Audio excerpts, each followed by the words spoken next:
Hey everybody, welcome to Signals from the Frontline, your every Wednesday live cast here on Twitch. As always, brought to you by frontlinegaming.org, where you can get your tabletop gaming goodies all the days of the week, discounted prices, free shipping options within the continental United States. We also buy and sell used models. We have a paint studio. We run events. eBay store. Yeah, we do lots. Yeah. We do lots of stuff. So we have an actual in-store, in-house store. Yeah, a lot of people. That's not the way to say it. Write in and they're like, "Do you guys have a real store?" I'm like, "Yeah, of course we have a real store." But you got to be careful because for some reason, if you Google it, sometimes it'll send you to our old location. But nobody can ever pinpoint exactly how they got that address. Sometimes people go downtown. People call us, are you near this homeless shelter? We're like, actually, yes, but not that one. Yeah, a different one. A nicer one. Fun times, yeah. But thank you so much for joining us. My name is Reese. I am your host. With me, as always, the trusty Banana. That's me. Sidekick Banana. You're like, if I'm Batman, you're Robin Banana. Okay. There's like a horn outside. What is it? Do you hear that? Yeah, I don't know what that was. As always, weird background noises on Signals from the Frontline. So let's jump in. We've got quite a bit to talk about. Thank you so much for joining us. And of course, if you're partaking via iTunes or Android or Spotify or whatever form of media that you enjoy Signals from the Frontline and listening to the Frontline Gaming Podcast Network, the FLGN, thank you so much for joining us. The live show is 11 a.m. Pacific Standard Time on Wednesdays on Twitch, FrontlineGaming_TV. And however you enjoy the show, please be sure to like, subscribe, hit the up button, all that good stuff, so that we can continue to grow and our evil plan for world domination will bear fruit. Yeah. We'll be good overlords, I think. Let's do to the podcasting game what we did to the Tau. Ooh. Just crush them. But we obviously didn't do that job very well because Tau are rising in the ranks. True. Ricio needs to come back. Just grow that mustache back Ricio, come back. You've become negligent because Tau keep winning games, dang it. Right. How are we supposed to keep up our rep as Tau haters? It's just the evidence doesn't support it any longer. That's true. Not that it ever did. So at any rate, big news for the German ITC community. In the last year, Germany, a lot of German players have embraced the ITC, and it's really started to take off. Germany is a very big, it's huge for board games, tabletop games, period. But it's also one of the biggest markets outside of the United States for 40K, Age of Sigmar, and to help accommodate them and to some very enthusiastic, positive response, we have launched the German ITC rankings. So if you're a player in Germany and you would like to be the top of the leaderboard, now you can. That was pretty good. Wasn't it? Pretty good accent. Was it? Yeah. I don't know. I did my best. I mean, I'm a little worried that they're encroaching a little bit, but I think we'll give it some time. They'll probably just do it. I like the wait and see policy. Okay, good. Let's see. Good. Let's see how aggressive they get. They'll probably do it more efficiently. That's true. They'll probably just improve the system somehow. Is true. But big shout out to everybody that's been a part of that. Thank you so much. And I know that all the German players I've spoken to have been really excited about it. So nice. Very cool. So who right now has their own system? The Australians do. Yeah, right. Australia, the Kiwis are included. Well, of course. Right now, the way it works is we are happy to get more specific in the way we track the rankings as the player base justifies it.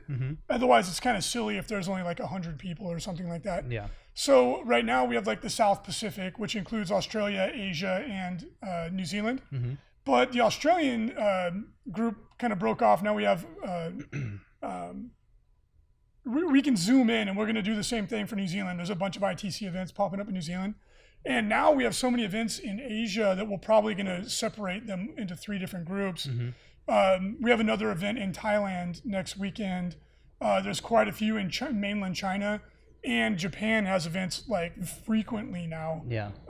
So it would make sense to start to separate those as there's enough players to justify it. Yeah.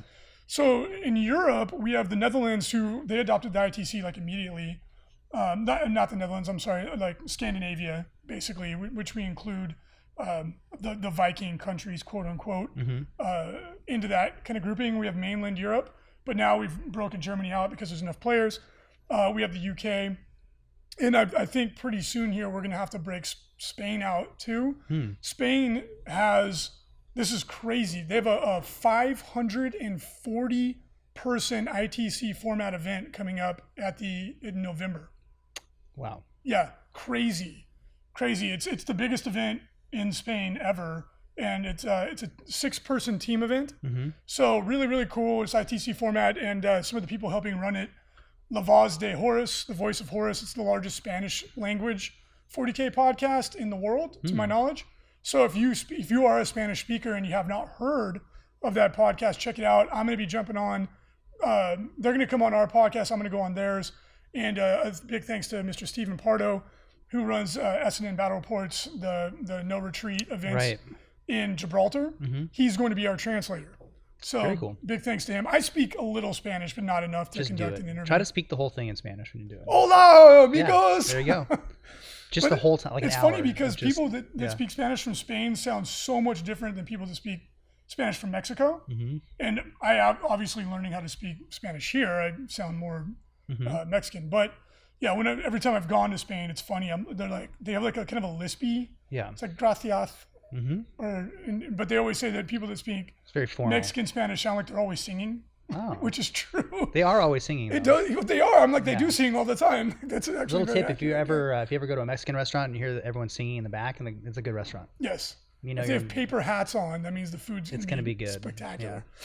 So that's super cool, and it's exciting to see things go. But a 540 person event is nuts. That's the second biggest event in the world, behind the 40K champs at the LVO. It's bigger than the LGT. Really? Yeah. So kudos to them, and it's just exciting to see it. It's just really taking off. We have events in Russia now, Africa, South America, like in Uruguay, Venezuela.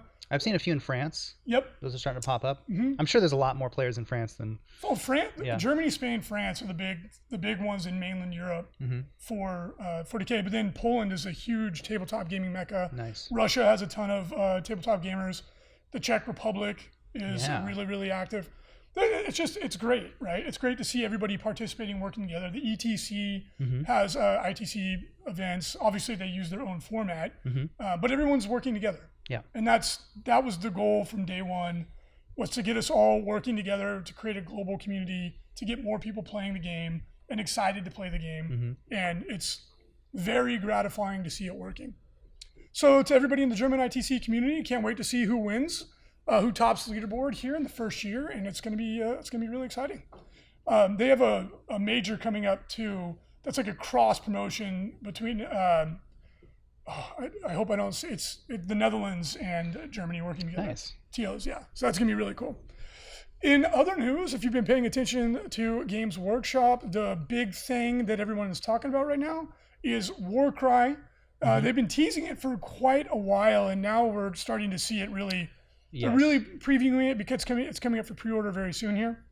Yeah, they didn't say anything about the release date. They just kept releasing Warbands. Yep. And then they were like, hey, we heard your thousands of comments on every post. It's being up for pre-order Saturday. So this Saturday. So yeah, you'll get a chance to get it. It looks really cool. And if you don't mind scrolling up, bud, you made me lose my train of thought there.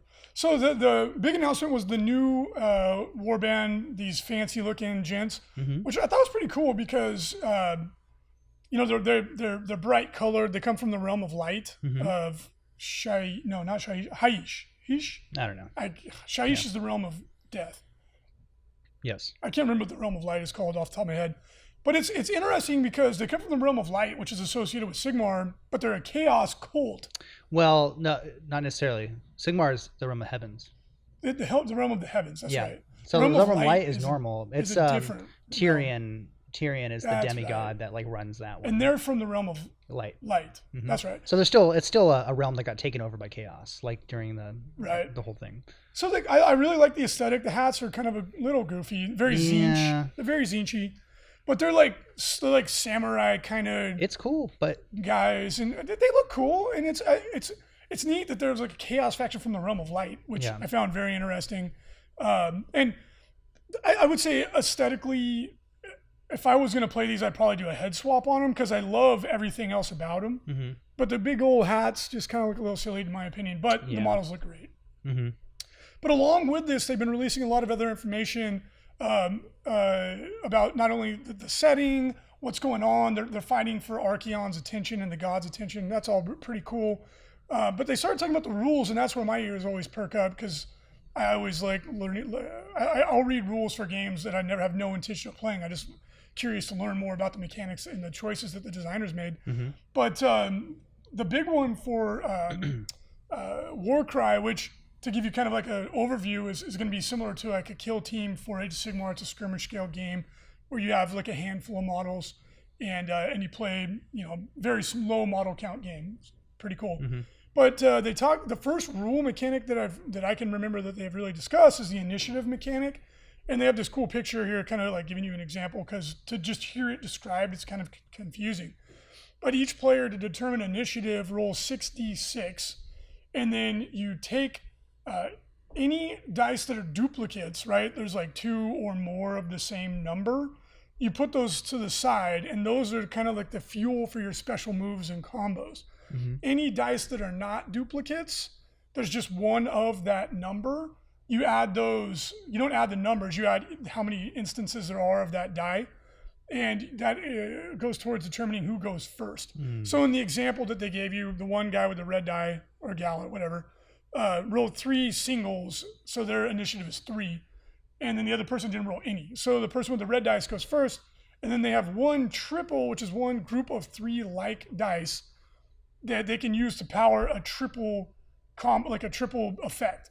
So, and then they showed like the Iron Golem dude that it was like, oh, to use his super ability, you need a triple combo, and then you can use it. And then they showed that the person with the black dice rolled a double and a quad, and I'm assuming the double abilities are less powerful, and the higher ones are more powerful. And it made me really kind of like, I need to see more of the rules to make any sort of a value judgment. But my initial reaction was like, this is the biggest thing that people don't like about Age of Sigmar multiplied to a higher degree. Right. So it's like, who gets initiative? And again, I'm assuming it's not as crazy. It's probably not I go, you go. It's probably alternating model activation. So determining initiative may not be as big of a deal, but we don't know yet. I would assume that. But it's like in Age of Sigmar, the number one thing people complain about is random initiative. Well, not only now do you have random initiative, you have a random ability to perform your powerful combos and actions.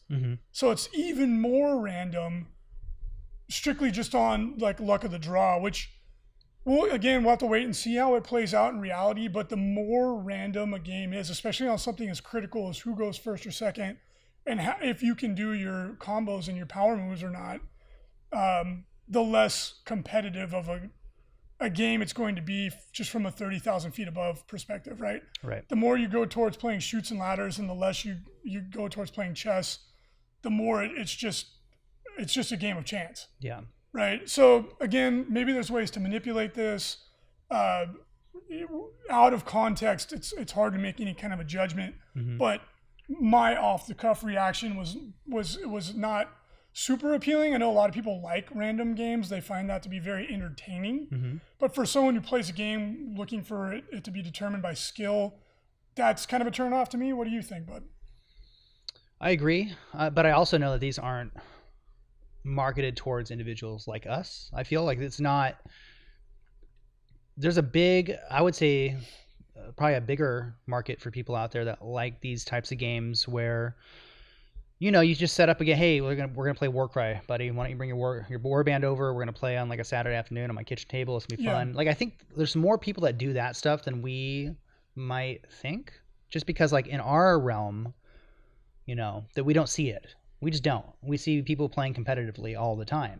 All of our friends play competitively. Everyone we know plays competitively. But then, there's people who go and play Zone Mortalis on Saturday in someone's garage. For me, I'm like, what? Like, why would you ever do that? But it just doesn't appeal to me. But yeah. I guess it that's kind of my view. That's my view on it. It's like, I think I'm probably not going to play the game just because like I don't like those types of games. And this is not a competitive game. It looks like at least so far. We don't know, right? Yeah. Until more of the rules come out. But if you are just a big fan of Games Workshop in general, and you're like, I like everything they do. I play all their games. Like when remember that the Gangs of Kamarog came out? and it was like I actually heard that was a fun game. So like some people love that stuff and they're gonna pick it up. This is, I would say, the same as like Necromunda or what's the other one? That's it. I was gonna say Mordheim, but there is no Mordheim. So not anymore, yeah. But something like that. It's just but the thing more is, of a narrative fun. Even the most game. casual players I know, even the most hardcore casual gamers, still play to win the game. They just they want the win condition to be in the way that they envision it. That's usually more true to the fluff, right? So no one plays a game or I would say it's an extremely low percentage of people play the game where they literally do not care about the outcome of the game, because a point of a game is entertainment and to see who wins. Yeah. So it's like, I don't who plays Shoots and Ladders. It's like children play Shoots and Ladders, right? And like you could play that game competitively if you chose to. Yeah. But the older you get, the more you kind of see through it, and you're like, wow, this is a game that's literally completely random. And I don't think these games are meant to have staying power in terms of like. I think Warcry, they intend for it to stick around. We'll see, but Shadespire has not been what I think they envisioned, unless it's not what we see. They've supported Shadespire pretty extensively. They have, but it's not. Well, at least this is a personal opinion. Like, it's not right now what I think they were hoping it was to be. Maybe sales are great. I don't know. I know I'm just anecdotally speaking, but it's just a lot of people pick these up and they'll play 1 or 2 times, and then that's it. Fair enough. I feel like this is going to be something like that as well, where it's just not like Warhammer 40,000. You can literally buy an army, put it together, and unless there's major rules changes or whatever, like you can play that same army for years and years. You can pack it up. You can go to another country. It's one of that. And I would say Age of Sigmar is the same way as well, because it's a full-fledged game. But these smaller ones, I feel like Necromunda stuff, it's really just like, I don't know. I don't think I'm explaining it correctly, but I kind of get what you're I saying. appreciate these games because they're amazing to look at, and I don't know. Maybe I just don't have a dad to play with it. It's just like Lord of the Rings. Well, then you're a neglected child. I guess so. But in the chat, GMO Paint says, in my opinion, mini games have been a trend, but the good thing is that you can use the models for other game systems. Yeah, fair enough. And then there's been a list of all the other games that have kind of come and gone. But I don't think it's a bad thing. And Warcry, to me, seems like they are definitely gearing this up to be a game that sticks around, because there's so much coming out for it. I hope so. I had high hopes that it was going to be something that was like a skirmish version of Age of Sigmar, where they use the same types of rules, but warband focused. It's an introductory game. Because that would have been great. Yeah. But it looks like these are actually new, completely different games. Like it's what Kill Team is to 40K. Yeah, exactly. It's not the same. I think that was the idea, but when looking, because Kill Team for 40K is super duper popular, but it's the rule set is very competitively minded. Yeah. Like it's a game that is all about player choice, determining who wins the game. And of course there's dice. You want some random element because that makes it exciting. It's why is gambling exciting, right? Like poker is considered to be a game of skill. Like if you're really good at poker, you're going to win far more often than you lose, even though there's a big random element to it. Skill starts to become a bigger part of it, whereas roulette is just random, right? And then you could develop skill at betting, at a betting strategy, but it's not like you're not going to go to a roulette tournament. Yeah. Right. And that's the difference with these kinds of games is that you want enough random element to make it exciting and create those moments where you roll the dice and an unexpected or a low probability event occurs that creates excitement. That's the juice that the dice bring, but you don't want the game to be Shoots and Ladders where it's literally just random, right? Yeah. Like player agency should be the number one determinant in who wins or loses the game. Yeah. Right, with the low exception of an outlier where someone just rolls like all ones and it happens once in their lifetime or whatever. So, and that's kind of the trade-off, right? Like in Kill Team is more towards the player agency side of the equation, and I think that's why it's so popular. Whereas at least what we've seen from Warcry so far, and I could be completely wrong because I don't know, it looks like it's leaning more the other way. So whether or not it's going to strike the right chord, I don't know. The models are amazing. The terrain we've seen in the kit are amazing. The setting, I really like the setting, the lore. It's like this like battle royale between all these chaos cults. That's cool, man. I dig that. But If it's the parts of Age of Sigmar that frustrate people, like magnified, I don't know. Yeah. We'll see. Yeah, the random elements just. It's just like that's. If you want to play a game to watch random and silly things happen, that's totally cool. Mm-hmm. But that is not the kind of game that I personally enjoy playing. But again, we're speaking from our own personal opinions, and there's a lot of people in the chat right now that are saying that's going to sell well, the models look great. Nobody, I think, is arguing that at all. Like, I think it's going to sell fantastically. The models do look great. These are some of the best models that they've ever put out. Yeah. There's no disputing that. It's just the rule. I'm just a little personally disappointed because when they first started teasing this without any hint of rules, I was hoping, again, this is me personally, that it was going to be like a skirmish version of Age of Sigmar, and I was like, that's perfect because I don't have time to play full games or to collect an army, but it would be awesome to put together a little warband, but play the rules of Age of Sigmar. Yeah. Just quick pickup game, like quick competitive games that are on a smaller play surface. Turns out it looks like it's not going to be that way. So, we'll see, right? Like, we don't want to sound negative. It's just like that. Right. This is my off the cuff reaction. And I'm sure this is it's gonna do very well. It's beautiful for a time. I feel I think it's gonna be like the other ones that we've seen. Well, that's a good segue. Why don't we take a look at some of the other pictures, because GW's been showing us some of the warbands that are coming available, and they are brilliant models. Right. The first one is the Corvus Cabal. They come from the Realm of Shadow, which I can't remember what it's called. It's my absolute favorite. They look so cool, dude. The Raven guys, Yeah. Very, very cool. The Cypher Lords is the one that we were talking about previously. They come from the Realm of Light. Mm-hmm. They look fantastic. The next one, the Iron Golems, they come from the Realm of Metal, and they're in the starter set. Yeah. And looking at the rules that they've explained for them, these guys are kind of like slow and sturdy. Mm-hmm. They hit hard. They have really good armor. They're not very quick. Like the big guy that they were previewing, he only moves like 4 inches. Mm-hmm. So he's like super duper slow. But they can take a beating, and then they hit really hard. The next one, the Splintered Fang, coming from the Realm of Life. This is my personal favorite one. I like the snake theme. Mm-hmm. And then Giran is the Realm of Life. So again, that was the Realm of Life is kind of more associated with like order and like more positive stuff. Like, so it was neat to see like a chaos cult that is coming from, that area of the lore. Then we have the Unmade, which are the very super cool undead faction. And they're not actually undead, but they're humans that live in the realm of death. Yeah. Which is Shaiish. And they have the coolest story so far from what I've seen, where they were like, how do we deal with these chaos incursion or these the undead? How do we live here with zombies all over the place? And the chaos gods were like, I can help you out. Let me just tear your face off. You just have to put cut it on your belt. Face off. And they're like, well, I guess this is better than being a zombie. Yeah. And then, so that's what they did. That's rough. Yeah. That's a Sophie's choice. That's I've a tough heard one. of I think they made the right choice, though. Yeah. What's a face, who wants to hang out with Nagash? That's a loser. Ugh. Two-time loser. Nagash. Yeah. He's the Skeletor. He is. He just completely. He-Man. Ugh, he's terrible. And then we got the Untamed Beasts, which is this is my second favorite. Aesthetically, I think they look the coolest. Mm-hmm. They're like Conan, the barbarian dudes. And they come from the realm of beasts, obviously, which is Gur. Mm-hmm. Very, very cool.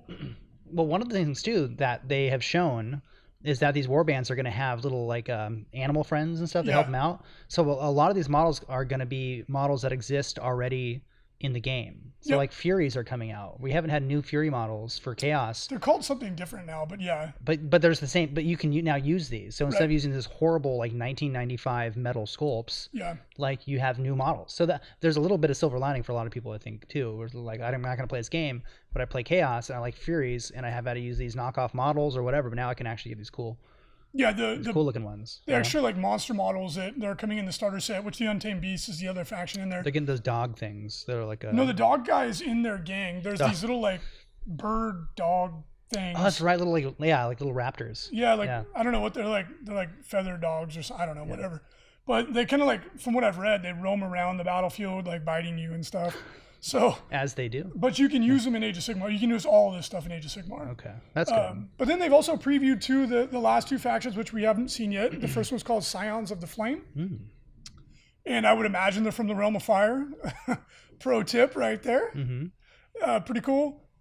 Can't wait to see what those look like because I'm sure it's going to be really neat. Mm-hmm. And then the last one is Spire Tyrants, which... That's got to be the Realm of Chaos because that's the only one that they haven't shown. Well, what about the Realm of Heavens? They won't do that because that's Sigmar's. That's Azerheim. You can't have a Chaos. Yeah, you can. The gates are closed to everything. There's some sneaky sneaks. I don't think it's the Spire Tyrants though. That would make sense because I'm more the Chaos faction from Chaos. There is a Realm of Chaos, and they said that the place where they actually converge to do these arena battles is at the All Points. Yeah, which is Archaon's place. Yeah, which is cool. We'll see. And then there's another little sneak preview where it turns out you can play any faction in Warcry, and they give us a little chart that shows, these are all the other factions that you'll be able to make a warband for. They're gonna have like little card decks that you buy. They're like little booster packs, kind of like baseball cards looking things. I'm sure it'll be specific models that you can use. They might have this might be like cool stories like in 40K where like you see like Space Marines and stuff fighting in the arena pits in Kamarog because they got abducted. Yeah. So it might be something like that where these guys got captured. So now you have Stormcast banding together like in a gladiator type thing. That's pretty cool if they do that. I don't know if they're gonna do that, but it's gonna be interesting how they justify having some of the like Stormcast Eternals fighting in the Chaos Pits, but it must be something like they got captured or maybe they went rogue, which is a cool story, a really cool. And if they were able to come up with like, I know they're not gonna do it initially, but come up with models for that, like showing like, maybe like Stormcast Eternals with like armor pieces that they had to like scavenge and put on and stuff like that. That would be neat. There's a lot of potential for something cool in there. A lot of shirtless Stormcast Eternals, which would be amazing. Now you're talking. They got to be ripped. Oh, duh. Just yoked. I don't want to play with a model if he's not yoked. They're just super giant yoked. Like just some like dad bod guy. Yeah. You're like, oh, it's too close to home. They're just eat clean and get 8 hours of sleep and you look like me. You're like, okay. Yeah. Sounds good. Got it. So Warcry causing some excitement. Can't wait to learn more about it. Hopefully it's not, Chutes and Ladders, but we'll see. And some people really like Chutes and Ladders. And some people go to conventions just to play Chutes and Ladders. I guarantee you there is a Chutes and Ladders convention somewhere. Mariana on it. That probably gets like 10,000 people. You know what? Those are people I want to meet. Mm-hmm. And they cosplay Chutes and Ladders. Ooh, that would be all like little kids. I'm going to be a chute. You can be a ladder. Whatever. Chutes and Ladders is a thing, right? Right, but Chutes and Ladders, you'd be like a candy cane, right? That's Candyland. Oh. That would be a good cosplay. That'd be a weird. Because there's all kinds of characters in there, which was fun. Oh my god! If they had a Candyland convention, I'm sure there's something to that effect. The FBI probably is there for sure, like 100%. There you go. Oh, yeah. 2010. So they did it once. Yeah, and it sucked. And 2 guys showed up. All right. Brothers. So SoCal Open is coming up not too long away now, and the 40K Champs event is about to sell out. I think we have maybe, 10, 15 tickets left. Is that a first time? Yep. Oh. Yep. It'll be a 256 super major. Going to generate a ton of points. We would love to see you there.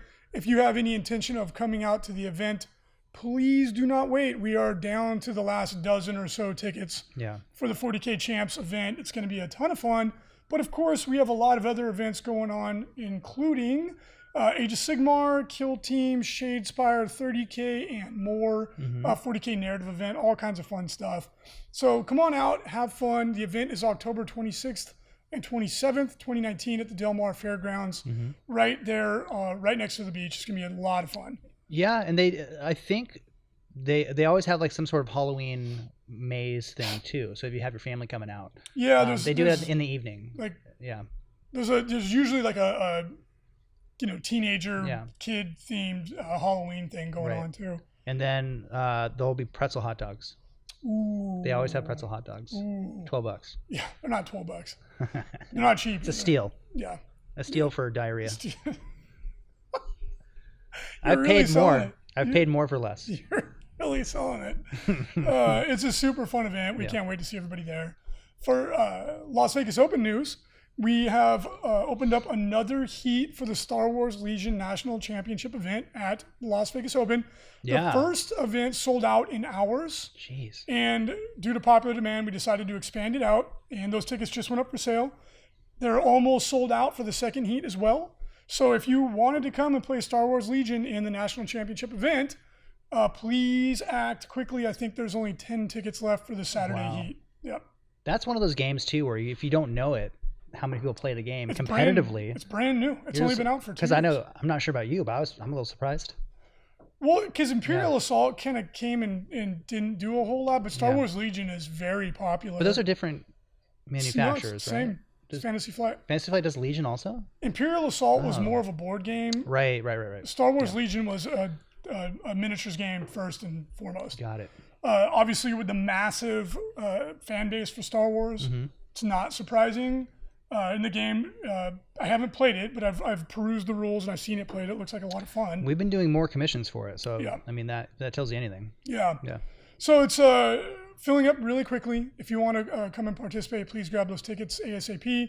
The Friday heat is sold out. The narrative event is sold out. So we are almost full on Star Wars Legion. And also we added an X-Wing. It's a national level event also for X-Wing. And that one's been filling up really quickly. So please, if you want to participate in that event, grab your tickets for that as well. It's going to be a lot of fun. All right. So we decided to take a little bit of a more practical look at Chaos Knights. I know that's kind of like the big thing out there right now. And I figured I would throw my list out that I've been playing with and share some insights as to what I found that works and doesn't work, and talk about some of the other common Chaos Knight combos that we're seeing out there, because my list is definitely not the norm. It's a little different than what you're seeing. It's kind of like the, quote unquote net chaos list is 3 Chaos Knights, usually 3 big boys, and then Nurgle Demon Detachment with Plague Bearers and things that will augment the Plague Bearers. It gives you everything you could possibly want in a list. You've got incredible kill power with the Knights, speed. Plague Bearers are the best screen unit in the game, point for point. There's no question about that. Yeah.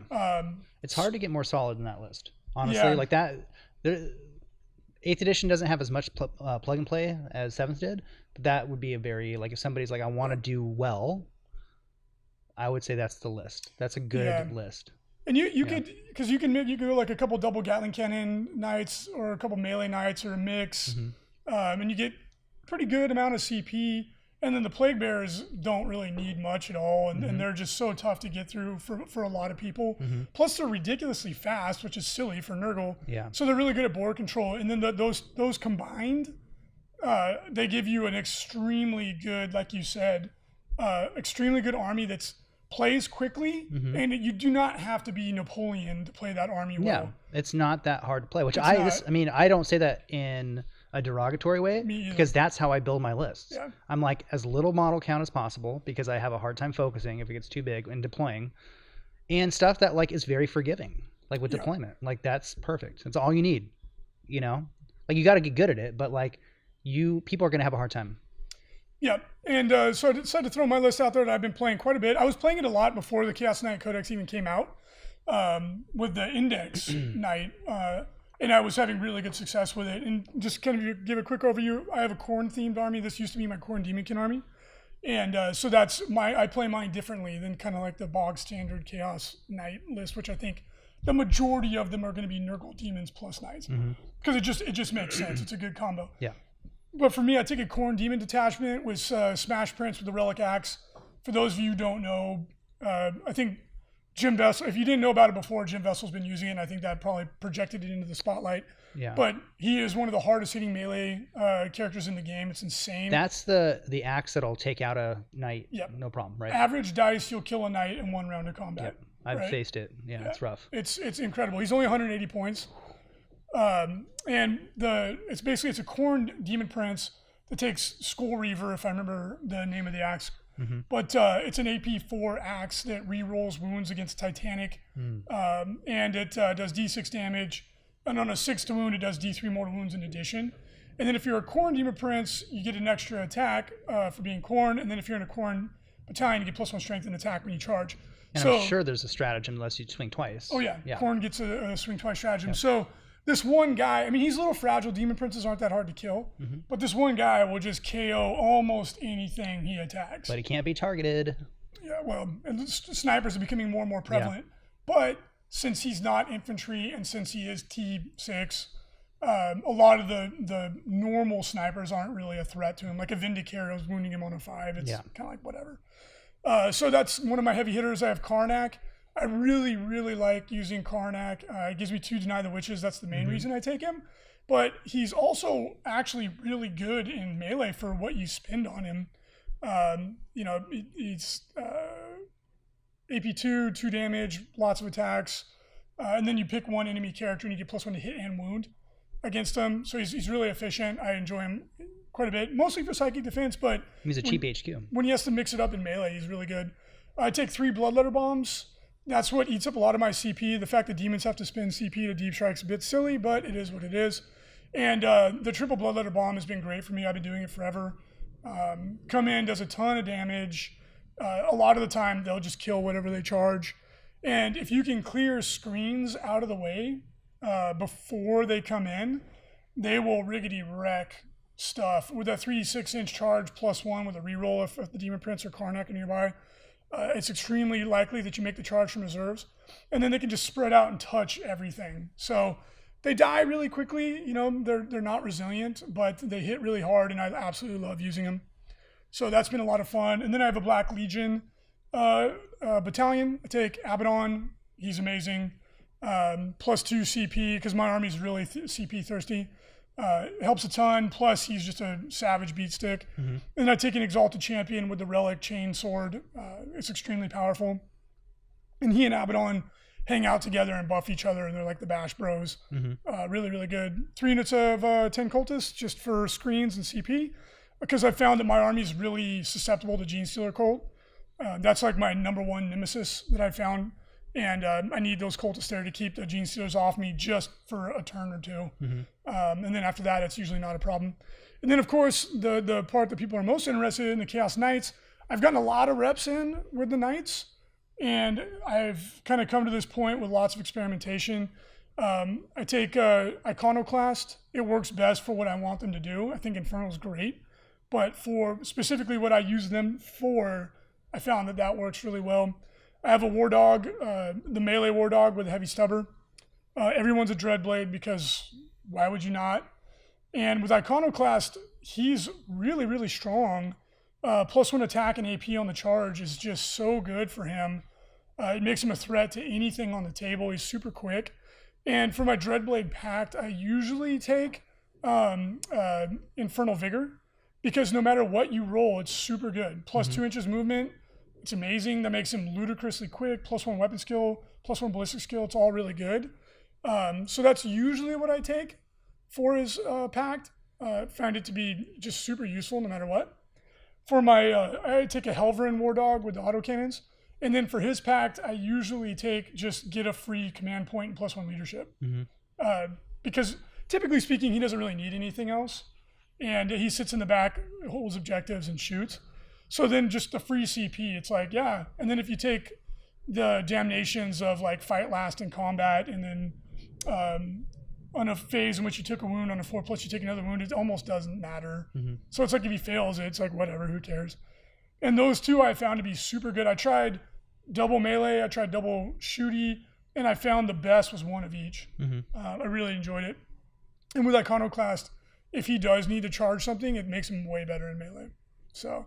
And then my big boy, I was running a double battle cannon knight for forever, but really when push came to shove, the Gatling cannons obviously is just more dependable. It's the better gun generally.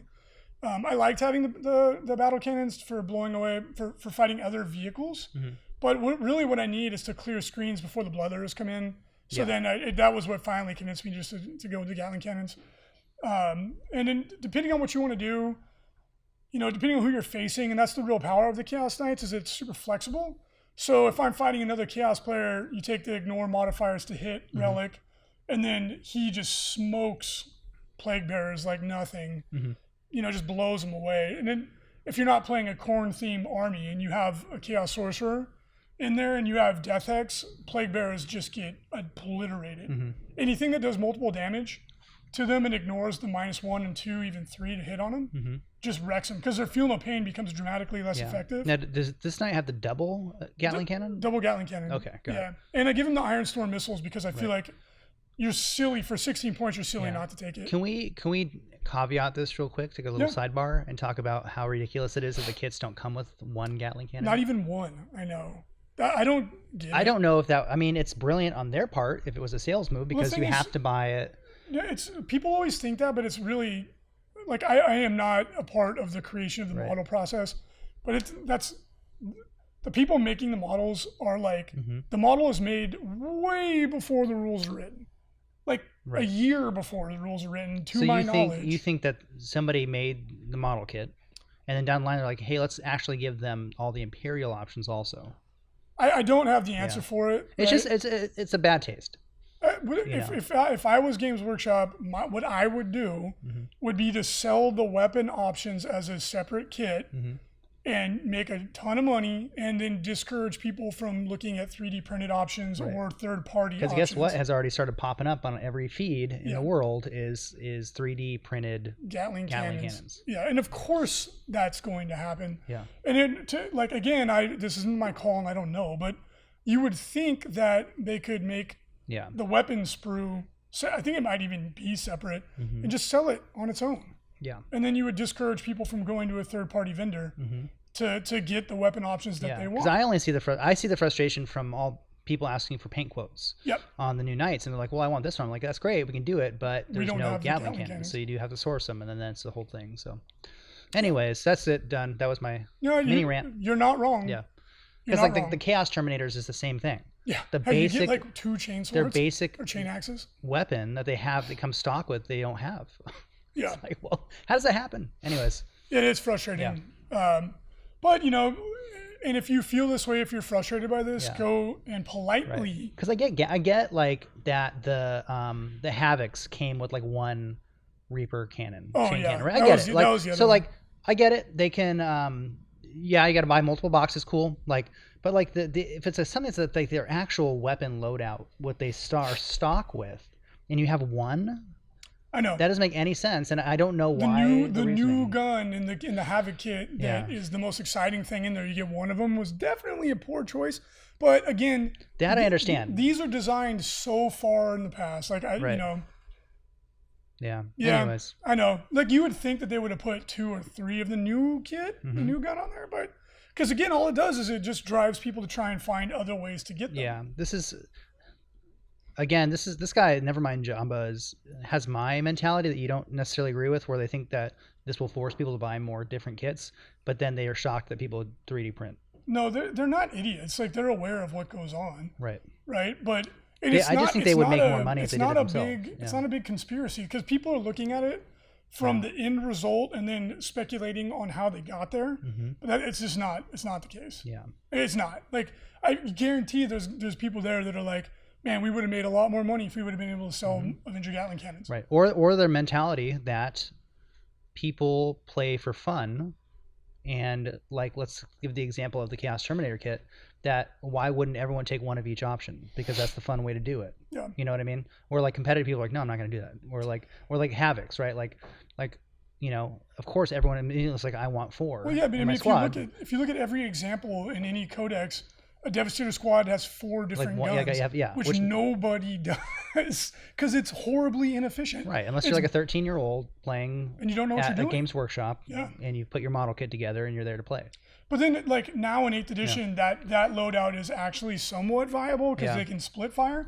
Yeah. But especially in editions past, it was like it just did not make any sense. Sorry to sidebar you, but in the office we've been talking about this a lot, and it's just it's very frustrating. It is what it is, right? Like the rules design team is separate from the model design team. Like, and I'm not privy to everything. I'm speculating to a certain extent as well. Yeah. Actually, you want to jump back in chat and scroll up a bit? There was a couple questions, and then I'll finish my little spiel. Scroll up. Dawn. Dawn the Magnificent says CIBs are the death of me. He's talking to somebody else. Somebody was asking a question. Scroll up more a little bit. I think it was Fear the Reaper. I'm sorry, the chat's going too quick. I can't read it all. Fear the Reaper, I think, was asking if you can make more than one knight a Dreadblade. Yeah, you can make all of them Dreadblades. And unlike with Imperial, you can be a Dreadblade and still get the benefit of being Iconoclast or Infernal. So with Chaos, there's no downside to being a Dreadblade apart from the Damnations, which can hurt you. And by the way, in a practice game, I got boned so hard when I failed the leadership check on my big knight and my Infernal Knight at a critical moment. And wowee, it screwed me so hard. But in every other game I've played, it hasn't really done anything. Right. But yeah, everybody can be a Dreadblade. Even the little guys can be Dreadblades. In the book, it says literally every single knight can be a Dreadblade. And then just kind of finish my little spiel for my big boy. What you give him kind of depends on who you're playing. Obviously, like I was saying, everyone's focused on the ignore modifiers to hit relic, which on a shooting knight needs very little explanation. But you're not going to take it every time, right? Most armies don't have negatives to hit, so it's not one of those things you're going to always take it. When it's good, it's ridiculously good.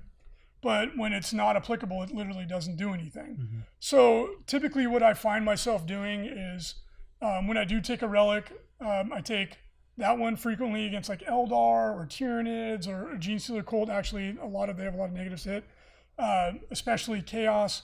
The other one I find myself taking if I'm playing a shooting army, because of my Iconoclast, I can take a 4-up. But if you do that, you can't be a Dreadblade, just FYI. So if you want to do that, you have to think that one through ahead of time.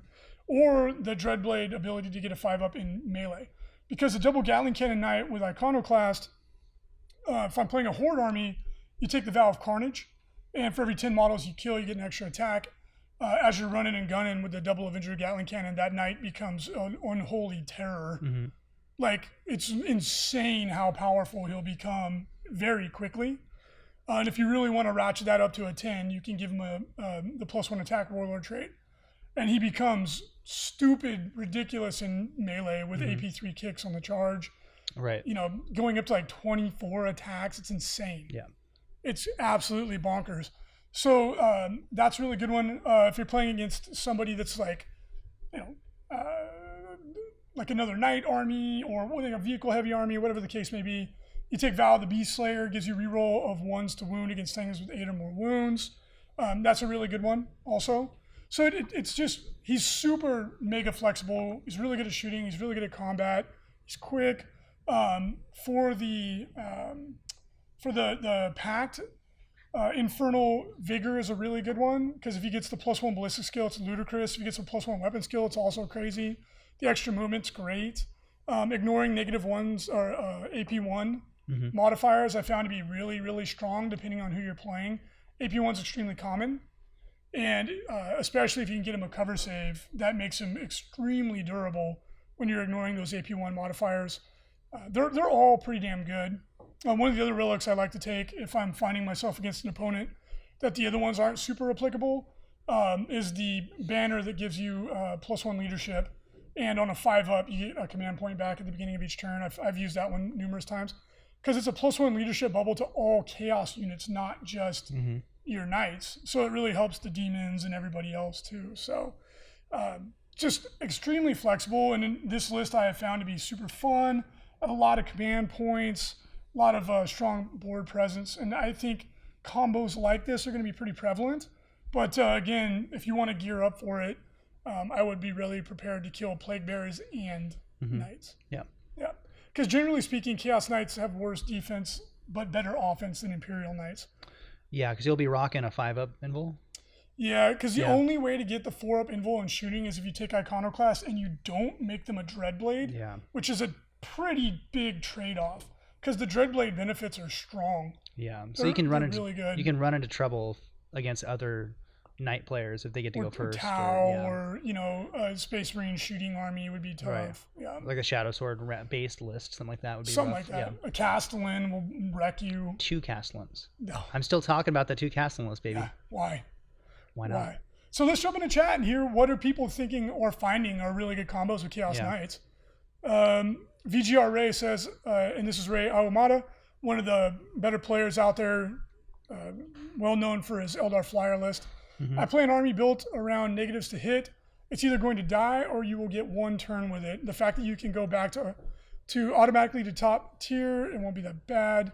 And he's talking about how he's going to counter the much feared Helm of Warpsight or Spite. I can't remember what it is. Helm of Warpsight, I think. Bugman 1983 says, my Wraith got Bonet Day by my OP Knight with the Relic. So their 3++ save could not be used. I don't know what he was saying. I think he was talking about his Necron Wraiths got wasted. Yeah, because the combo is Death Hex plus the Knight will kill. It's just so lethal. It's so lethal. You really want to think about how you're going to deal with that combo. It's going to be very popular. Mamdare says his Knight's coming back. He's very excited about that. Double Gatling Cannon for him for the win. Yeah, it's going to be very strong. Chaos Knights are really good at going hybrid melee shooty, though. A lot of the benefits, especially in the Infernal household, so many of the benefits are good for melee and shooting. Novasaur says, do Chaos Knights prevent me from scoring Mono God in ITC? Well, does it have the mark of that god? If it does not, then yes. So, yes, it does. They do not have the mark of any god, so you do not get mono faction if you take a Knight. Yeah.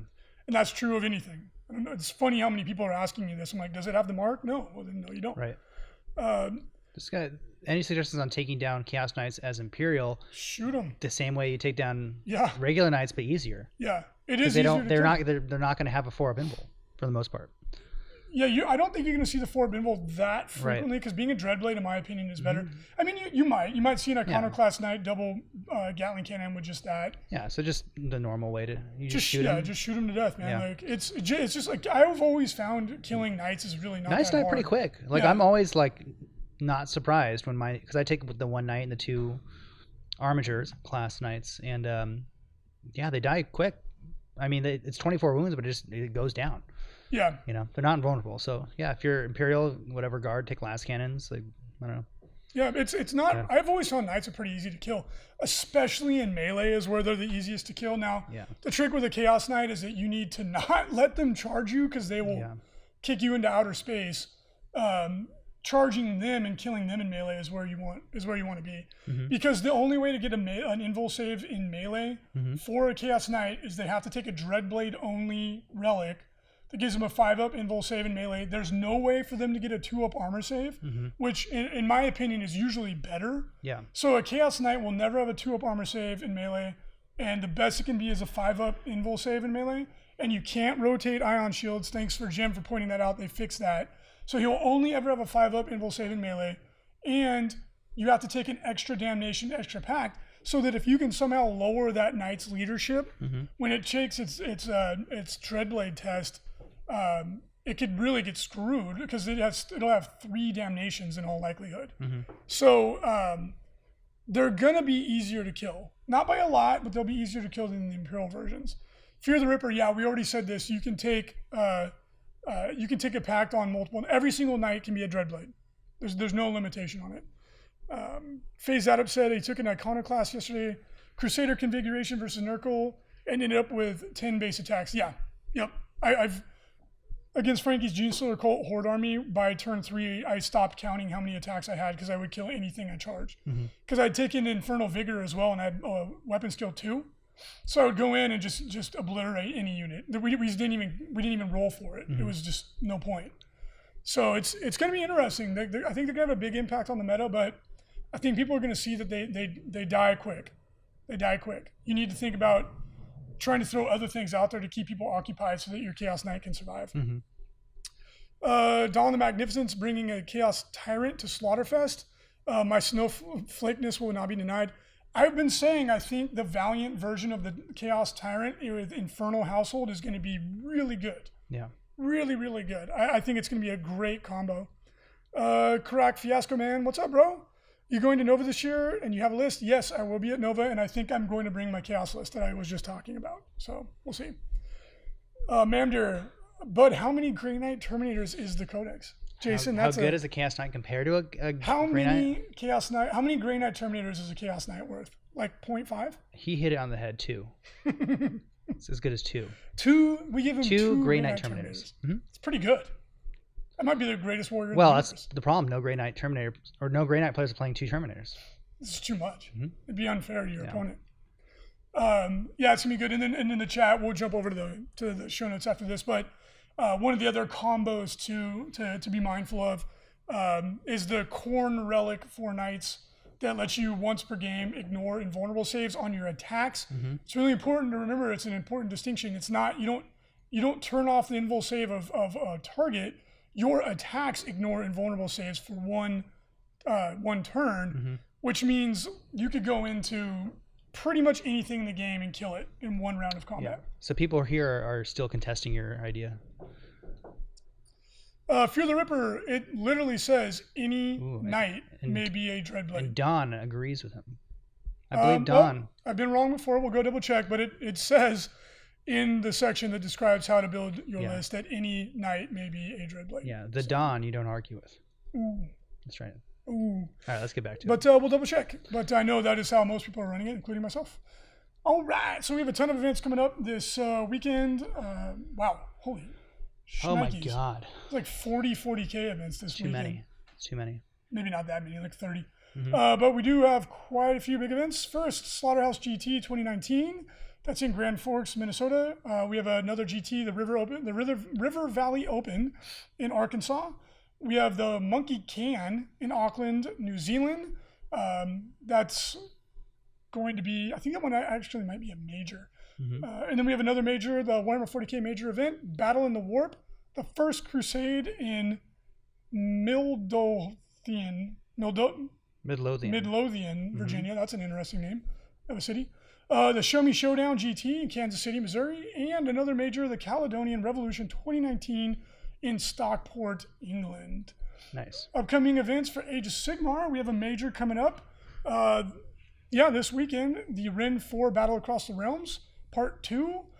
We also have 2 GTs, BWG Summer Slaughter Age of Sigmar Grand Tournament in Phoenixville, Pennsylvania, and the Forge of Souls GT 2019 in Spokane Valley, Washington. Right. Pretty cool. 40K current top 5. Mr. Jim Vessel continues to lead the pack with 1,140 points. TJ Lanigan still nipping at his heels with 1085. Richard Siegler, the Tau Wonder, jumped up into 3rd. Chris Blackham in 4th. And Manny Chima from the UK sitting pretty in 5th. Your current 40K ITC Hobby Track top 5. Jim Vessel still leading the pack with a significant lead, followed by Paul Winters in 2nd. Lou Rollins, last year's champ, in 3rd. Andrew Ford in 4th. And Jason Bird in 5th. Your current Age of Sigmar ITC top 5. The Jersey Kid is maybe extended his lead. He's got 710 points, way out in front. Dutch Adams in 2nd with 684. Jeremy Vessier just 1 point behind him in 3rd. Alex Gonzalez in 4th. And Matt Beasley in 5th. Hobby Track. We've got Rick Fisher still leading the pack, followed by Philip Verduzco in 2nd. Natasha Thomas in 3rd. Rich Waters in 4th. Matt Beasley in 5th. And your Shadespire, top 5, Tony Field in 1st, Jonathan Colson in 2nd, Philip Santamaria in 3rd, Kevin Cruz in 4th, Ivan Cho in 5th. Kill Team, top 5 ITC, Michael T. Holy still leading the pack with a almost 90-point lead. Ryan Hebb moves into 2nd place, Georgie Garnett in 3rd, Alex Grinton in 4th, and Frank Dalikus in 5th. Pretty good. We really need that plus or minus.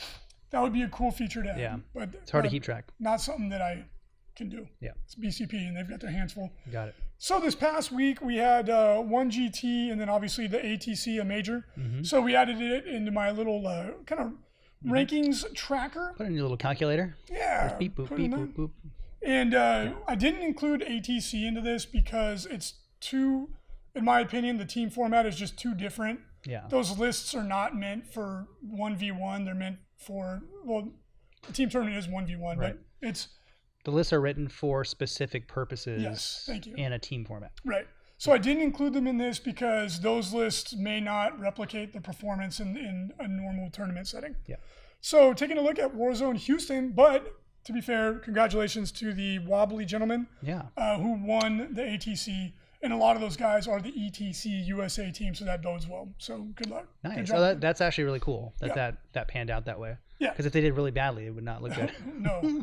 But I'd like to give a shout out to the Thick Boys because I was hoping Fingers crossed the whole weekend for them. That was the best name. Yeah. The Thick 2 Boys. C's. To be fair, though, they probably should have been 3 C's. But, you know what? Why not? Yeah. I loved it. Why not like that joke? So Warzone Houston, taking a look at who did what. Nick Sutherland was big winner chicken dinner with orcs yet again. Jeez, these orcs. Yet again. Lots of boys, lots of grots, lots of characters, lots of mech guns. That's kind of the pattern we're seeing. The only variation really is if they have Ludas instead of the mech guns. Yeah. And then, of course, there's old Ben Jurek, who's marching to the beat of his own drum with lots of vehicles. He has the flyers, 2 Gorkanauts. Not trucks, though, right? I don't know. But Okay. his list is very different than everything else we're seeing, but he's doing very well. Mm-hmm. Colin McDade got second place, running an Imperium army. Very interesting army. He had a bunch of Death Watch veterans. He had Blood Angels and Death Watch. Mm-hmm. And the Death Watch was all these mixed units with Terminators and I've bikes. seen that. Yeah. Cool stuff. And then Blood Angels was kind of the usual stuff with powerful characters and scouts. Yeah. And I think he had a unit of infiltrators in there. Yeah, he did. Yeah. And the infiltrators are starting to pop up more and more because they're so good at blocking deep strike. Yep. And then he had a Raven Guard detachment that was like all snipers. Mm-hmm. Really interesting list. I thought that was pretty cool.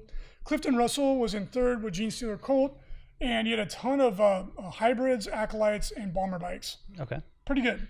And then fourth place, Vincent Arroyo playing a mixed chaos with a ton of plague bearers and characters. Kind of a Jim Vessel-ish type list. Mm-hmm. We're seeing that a lot where you have multiple layers of plague bearer screens Mm-hmm. and then a ton of characters that do all the damage.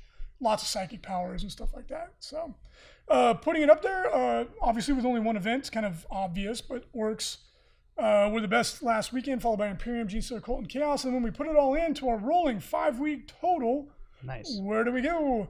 Imperium continues to lead the pack with the most points, but only one first place finish. A lot of kind of middle of the top. And also Imperium is the most played faction in the game. There you go. Not surprising. Nope. However, Orcs are in second place with 6 first place finishes and 1/3. So they're not as well represented, but not even close. Yeah. But when they show up, they tend to win. It's one of those armies, I feel, that like if it wasn't such a pain in the butt to buy and put them together and play them more, you would see them more.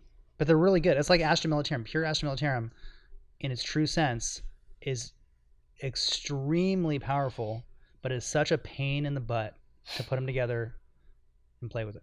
It can be. Yeah.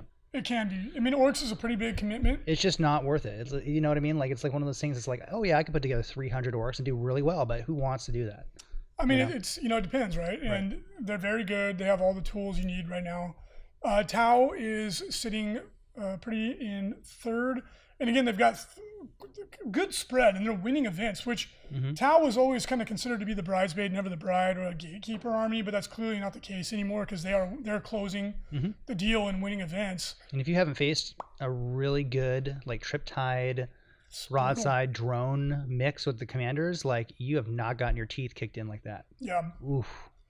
And actually, Mixed Chaos should be above them. My bad. I didn't sort it again. Oh Wah, boy. wah, wah. But they're basically neck and neck. Chaos has got 3 wins. And Chaos is the second most represented army in terms of popularity.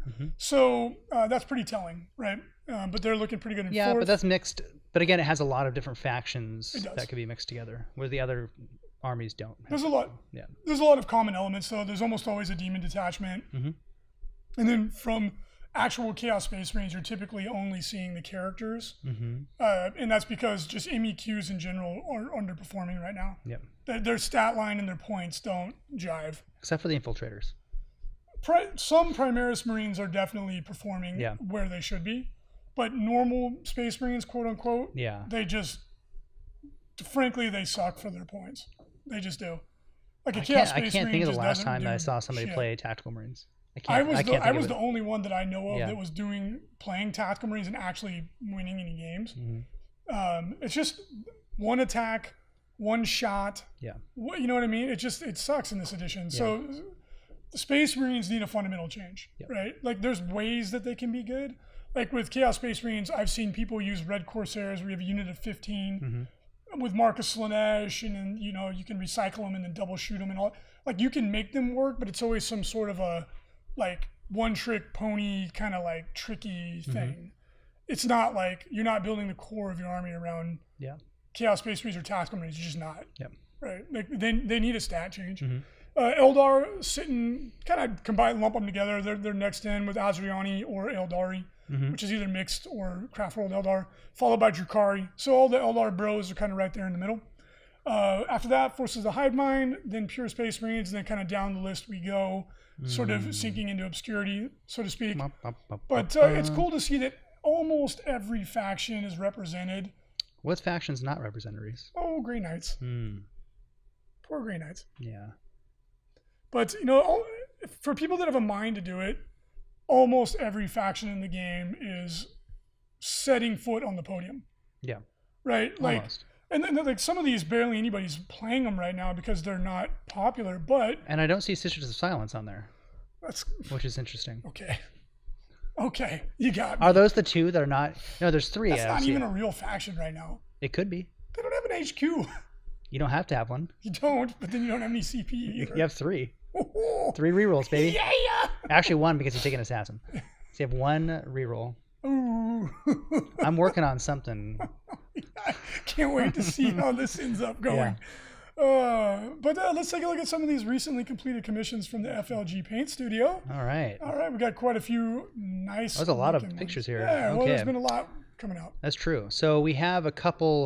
These are some Forge World Space Wolf. They're Death Sworn. Yeah. So which are 30K Space Wolf units. Fantastic. Loved how this came out. I believe this is level 2 basing with Tabletop Plus. So a lot of detail. Looks fantastic. I like the little gems on the knees. Yeah, they look great. Yeah, these really, and this is a larger unit. This is just a couple models from the unit, but I'd never seen these models before, and you know, damn it, that doesn't make me want to play Space Wolves. They're gorgeous. They look really cool. Like that would be these would be great models for 40K for like veterans. Yep. Like fantastic. Yeah. So those came out really well. We have some Steel Legion and traditional Steel Legion colors there. I believe this is a tabletop standard. Very cool looking. Just traditional how they look. What should we do also? What is this thing called? It's a Venom Crawler. The Venom Crawler. Black Legion, traditional colors. Very cool looking. Yeah, again, it's a rad model. Again, it's the closer you look, the more detail you find. The tongue is very off-putting. Yeah, in a good way. It's a detailed looking, off-putting tongue. And then like the little gem for the eyes. That looks so cool. Yeah. Black is subtly highlighted. I love that. Then we got a Castellan. Knight Castellan and the best house colors. People don't even have to ask. Like, do you want a Castellan? I'm like, what house? Like, what do you think, idiot? I'm like, House Raven, What do you think, you stupid idiot? But that's not so true anymore. But yeah, this is a great looking knight.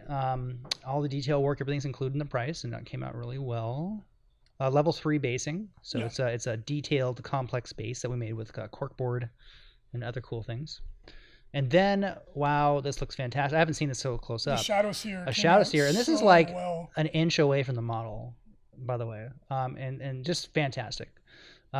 This is obviously a tabletop plus, and the basing is just an automatic level 3 because it's molded, but looks really good. Yeah, that's a really sharp looking model. I know. Gosh, it looks cool. It makes me want to play Harlequins. Well, let's jump in and answer some questions in chat, and then we'll go ahead and close it out. VGR Ray says contrast paint orcs. Yeah, that's like a #1 candidate for the contrast paint. They look really, really good. Right. Like dipping. It's the same thing. I think it's the same exact thing as contrast paints. I've dipped an entire army before. It looks or airbrush. You just airbrush it green. And you're like, I'm done. That's what I would do. No, yeah, totally. If you have, 120 boys to put together and paint, I mean. Yeah. Ugh. You want to do it quickly. Yeah. Dawn the Magnificent says, he's talking to somebody else. He's saying those are the ones that don't have any wins. Inquisition, Agents of the Imperium. Well, those are like not even full armies. Lou says, and Vapor Gun says, man, those models look awesome. Thank you so much. We appreciate it. They do. Shogun 5280, what do you guys think of cultists? If Plague Bearers get the nerf everyone is I don't know, what nerf do you think they're getting? I think there's maybe the nerf everyone's wishing, but I don't think there's any nerf coming. Yeah. Cultists are good for what they do. I think Plague Bearers are better. Brett P9003 says, what about the price increases for GW40K and the hold up on order as well? They hit us with that kind of, and then the way they rolled it out was a little weird. It was really quick. The prices for us went up before they went up and when I say us, I mean retailers. Our prices went up before they went up for GW, so it was really confusing. And they're beholden to their shirt. To be fair, though, there's not been a price increase in years. Yeah, they've been really good about it. At least 3 years. Yeah. Since they've done any kind of price increase. So, I mean, you have to expect a little bit of a price increase. And a lot of stuff they did too is they just kind of rounded things up. Like you had like weird prices where something would be like $42.30 or something like that because they probably did some sort of, currency change. But then they just rounded it up to like $35. Like that's kind of what a lot of that stuff was. They're beholden to their shareholders. Right. And they have to keep the prices at certain points in order to maintain the margins that they need to. Right. So, it's an expensive hobby, and people that complain about the price, you're totally free to do that. Right. But some people get like so bent out of shape, and I'm like, this is a luxury good that you do not have to purchase. Right. Yeah. Like, and there's still a lot of really expensive hobbies that like play golf. Yeah. Or scuba diving or skiing or right. I get it, and as a business I get it, but like as a publicly traded company, like they're literally their job is to make money for the shareholders. That's like that is the reason that company, once it goes public, that is why that company exists. It doesn't exist to give you something that you can afford. I'm sorry, like that's literally their job. They're legally obligated. If they don't do their job, their shareholders will fire them. Yeah. That's the way a publicly traded company Unfortunately, works. that's how it works, So I get it. And it wasn't that crazy. And the price increases, there was some confusion and frustration because some people thought they got their order in before the prices went up and they didn't. And that's because our prices changed before they publicly changed. The way that companies have to place orders for product. Yes, like we were essentially taking orders a week before Games Workshop, and then we had to increase the prices. But people they're not up yet. I'm like, they are for us. But then, because then when you place your order and we place our order, we would have paid the new prices. Yeah. So we would have been losing money. Yeah. So Brett P9003, I tried golf. 40K is better. Yeah. Yeah, I'm better at 40K. Any hobby that you have, like you're well within your rights to complain about the price of anything. Of course, you're right. But again, just try to remember that's like a first world problem if there ever was one. Like. It's not like food or utilities or gas or something that you need. It's it's a hobby. Yeah. So, if it's out of your budget, that's a bummer. But just print the. Get out of here. Don Magnificent. Get a piece of paper and cut them up. Says right. That'd be fun. Use trees. Says make Cultists great again. Yeah, Cultists. I don't think anybody's going to make the argument. Cultists are overpriced. 5 points is way too much. They got like triple nerfed, which was not necessary at all. Because they were really good at the time, though. Like it went too far. Stupid. It's the door swung. Yeah, the pendulum went way too hard the other direction. So I mean, like if Cultists were 4 points and then kept all the things with all the other changes and everything, I think they'd be totally serviceable and fine. Someone should see what got nerfed hardest, fastest. That'd be a good video. Either commissars. Or cultists. Or storm ravens in the beginning of the edition. Yeah. Yeah. GMO Paint says TCGs are also really expensive. Yeah. Shogun 5280.